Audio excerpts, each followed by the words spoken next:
এইচএসসির বাচ্চা কাচ্চারা শেষ 30 দিন পরে কি এইচএসসিতে হিসাব বিজ্ঞান A+ পাওয়া যায়? সেই কোশ্চেনটা অনেকের মনে যে সারা বছর পড়াশোনা করিনি, সারা বছর ফাঁকি দিছি, এখন শেষ 30 দিনে আমি টার্গেট করতে চাচ্ছি A+, এটা কি আমি পাবো স্যার?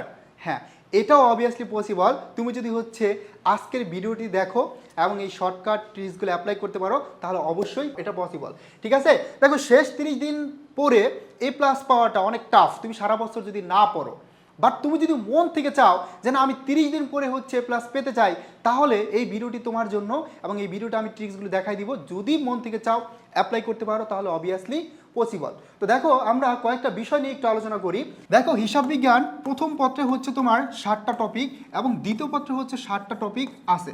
এখন আমরা একটু জেনে নিব যে হিসাব বিজ্ঞান প্রথম পত্রের যে 60টা টপিক, এই 60টার মধ্যে আমাকে ধরো সিকিউর জন্য কয়টা এবং এমসিকিউর জন্য কয়টা আনসার করা লাগবে। ঠিক আছে, এখন দেখো সিকিউ আনসার করতে হবে কয়টা বলো তো? 60টা। দেওয়া থাকবে কয়টা? 11টা। এই 11টার মধ্যে আনসার করতে হবে কয়টা? আনসার করতে হবে 60টা। এখন এই 60টার মধ্যে তোমার ক বিভাগ থেকে থাকবে 2টা, এটা কম্পালসারি, এবং খ বিভাগ থেকে 5টা। ওকে, এখন তোমার টার্গেট A+।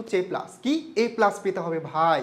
ঠিক আছে, এখন A+ পেতে চাইলে তুমি 60টা টপিক কিন্তু কমপ্লিট করতে পারবা না 100%। যদি টার্গেট নাও A+ পাওয়ার জন্য তোমাকে এমনভাবে টার্গেট করতে হবে যে আমি এই যে 5টা সিকিউর জন্য আমার টপিক আছে কয়টা? 6টা।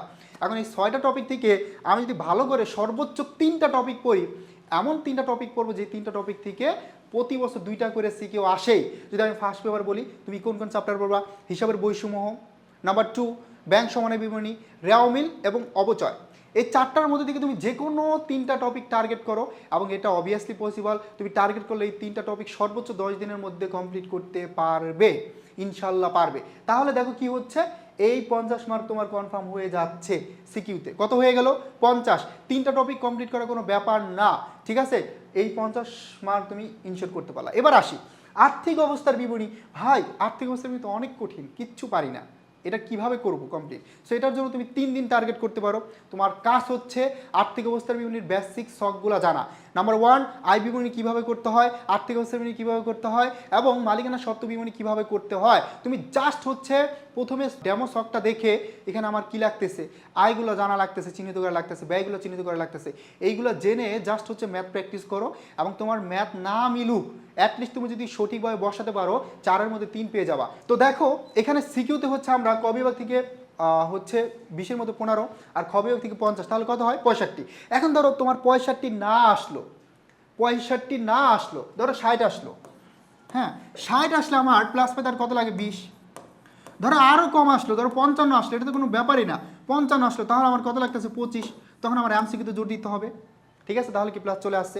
এখন আসি এমসিকিউ পার্ট। ভাইয়া এটা কিভাবে কাভার করব? এটা তো পসিবল না।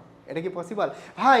সিকিউতে নাইলে আমি চুরি টুরি করে বা শর্টকাট টেকনিক অ্যাপ্লাই করে, হ্যাঁ, 3টা টপিক পরেই এখানে সিকিউতে 5টা সিকিউ আনসার করে ফেললাম। খ বিভাগ থেকে 2টা, 60টা দিয়ে ফেললাম। বাট এমসিকিউতে তো সব পড়া লাগবে ভাইয়া, এখন কি করব? তো দেখো এমসিকিউতে তুমি যদি জাস্ট শেষ সময়ে বোর্ড কোয়েশ্চেন সলভ করো, শুধু বোর্ড কোয়েশ্চেন সলভ করো, দেখবে এইখান থেকে তুমি 80% কমন পেয়ে যাবা। ঠিক আছে, প্রত্যেকটা বোর্ড যদি সলভ করো 80% কমন পাবা। তারপর আমি স্পেসিফিকভাবে তোমাদেরকে কিছু টপিক সাজেশন দিয়ে দিব।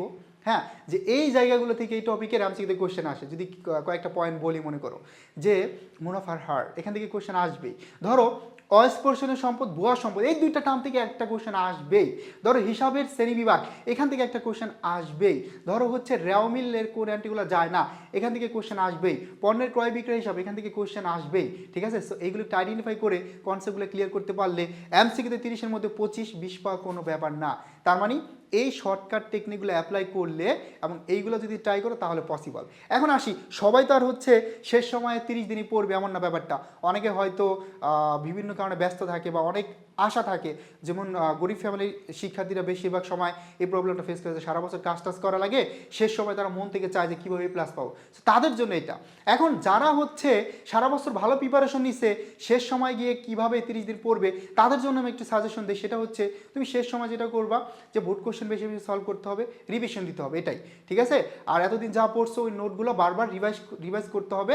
তাহলে তোমার শেষ সময় প্রিপারেশনটা আরও গুছানো হবে। টার্গেট যদি হয়ে থাকে A+, তাহলে একদম ইজিলি তুমি এটা কনফার্ম করতে পারবে। ঠিক আছে, সো শুভকামনা সবার জন্য।